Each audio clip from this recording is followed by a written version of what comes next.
Non sono la persona forse più indicata per parlare di questa collana, perché l'ho inventata io insieme a Luigi Spagnol qualche anno fa. È nata ambiziosa, è nata che vuole posizionarsi in alto nel mercato cangiante, perché sta cambiando molto, che è quello della cucina.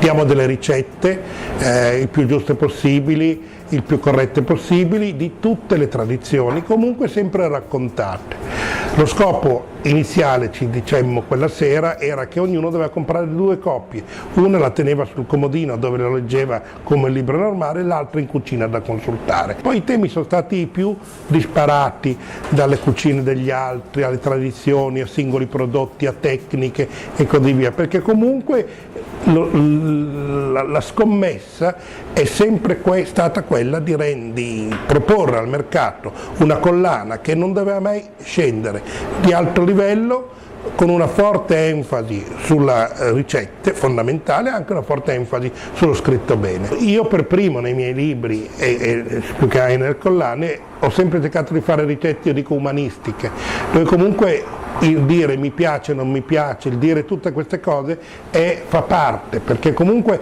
sono sempre libri d'autore. Perché tu autore parli di quello? Per un motivo.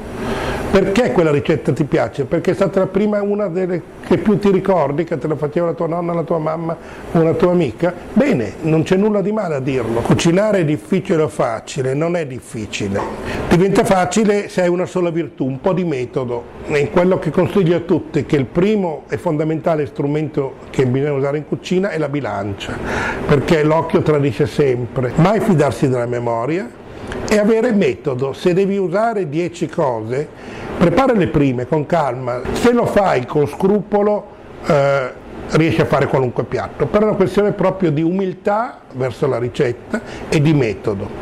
Ci sono poi alcune ricette molto difficili, dimentichiamole tranquillamente. L'ultimo uscita di Donatella Nicolò, che aveva già fatto un libro bene sul pesce, sui legumi. Il consumo dei legumi è in discesa, purtroppo, perché sono da ammollare bene il giorno prima, non che devi stare tutta la sera a guardarli mentre si ammollano, però la gente lo fa di meno, e hanno delle cotture un po' lunghe, anche se poi in pentola a pressione non sono così lunghe. Di fatto sono dei prodotti inattaccabili, perché sono ricchissimi di proteine vegetali, sono parte del nostro DNA. Pensiamo dei fagioli, la pasta e fagioli è il piatto veramente più nazionale che c'è, perché è l'unico piatto presente in tutte le tradizioni regionali italiane. Bisogna spingere la gente a mangiare meglio, e con i legumi si mangia meglio. C'è qualche trucco in più nuovo, sempre ricette nuove, cose del genere, però soprattutto è mangiate tanti legumi, quindi questo è un inno ai legumi sostanzialmente.